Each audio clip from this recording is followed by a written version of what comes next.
चढ़ाने का और रुद्राक्ष का क्या वर्णन करूं। मेरे पापा नशा करते थे गुरुजी। पिताजी को जब से मैंने होश संभाला तब से उनको नशे में देखा। आप कहते हो रुद्राक्ष में क्या है गुरुदेव, एक लोटे जल में क्या है।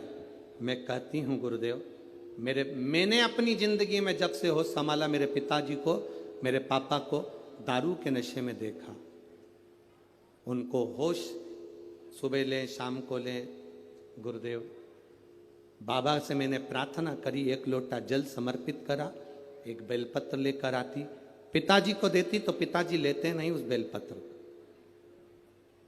पिताजी जब बेलपत्र नहीं खाते तो उनको लगता कि मेरी बेटी हो सकता मुझ पर कुछ करवा रही है। बेलपत्र नहीं खाते तो मैं जल चढ़ाकर जल लाती, वो भी देती तो नहीं लेते। तब उस जल को मैं पानी के हंडे में डाल देती, पानी के हंडे में जल को डालती और मेरे पिता ने पीना चालू करा उस पानी को। गुरुदेव मैं शिवजी से रोज प्रार्थना कर कर आती थी, बाबा मेरे पिता दारू के नशे को छोड़ दें। और गुरुदेव आज मैं गर्व से कहती हूं कि मेरे पिता पूर्ण तरह से मदिरा को त्याग दिए। ये शिव तत्व है। गुरुदेव मेरे शरीर में एक बीमारी थी, जिस बीमारी के चलते मेरे को जहां पर फुंसी होती थी वहां गठान पड़ जाती थी। मेरे शरीर में जहां फुंसी हुई वहां गठान पड़ जाती थी, उस गठान को ऑपरेशन की जरूरत होती थी।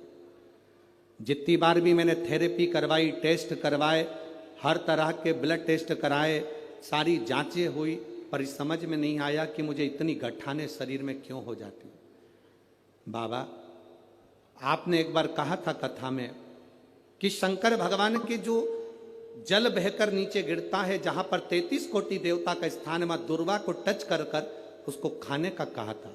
गुरुदेव मैंने उसको खाना प्रारंभ करा और मुझे बचपन से जो प्रॉब्लम थी वो प्रॉब्लम मेरी समाप्त हो गई। अब मेरे शरीर में गांठ नहीं पड़ती है।